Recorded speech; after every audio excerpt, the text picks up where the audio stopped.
Hi friends, ఎలా ఉన్నారు అందరూ? సండే స్పెషల్ మా ఇంట్లో కాకరకాయ పచ్చడి. అందుకోసం ½ కేజీ వరకు కాకరకాయలను తీసుకొని వాటిని నీట్గా రౌండ్ స్లైసెస్ లాగా కట్ చేసుకోవాలి. వాటిని సాల్ట్ వాటర్లో వేసినట్టయితే మంచిగా చేదు లేకుండా ఉంటాయి. సాల్ట్ వాటర్ నుండి తీసి మంచిగా ఆరబెట్టుకోవాలి.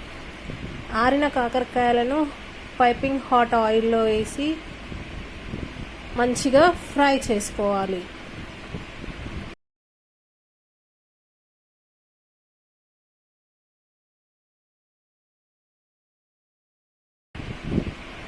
మంచిగా ఫ్రై చేసుకోవాలి. ఫ్రై చేసుకున్న కాకరకాయల్లోకి ఎల్లిపాయలు, కారము, ఆవపిండి, జీలకర్ర మెంతుల పొడి, ఉప్పు, ఎండుమిర్చి, కళ్యామాకు అవసరం పడతాయి. వాటిని ఎల్లిపాయలను ఒక చిన్న జార్లోకి తీసుకొని కారం పొడి, ఉప్పు,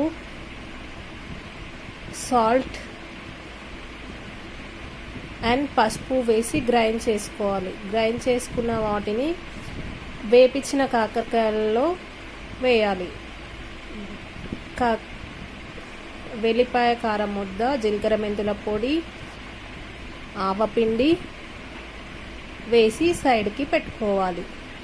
ఇందులోకి పోపు కోసం ఆయిల్లోకి జీలకర్ర,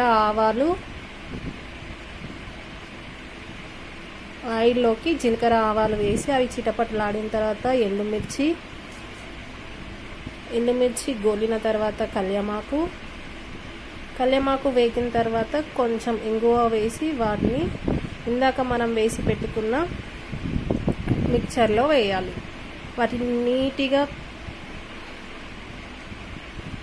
నీట్గా కలిపితే మన కాకరకాయ పచ్చడి రెడీ. సూపర్ డెలిషియస్ కాకరకాయ పచ్చడి అయితే రెడీ. ప్లీజ్ అండి, సబ్స్క్రైబ్ చేసుకోండి. Please do like, share and subscribe to my channel please.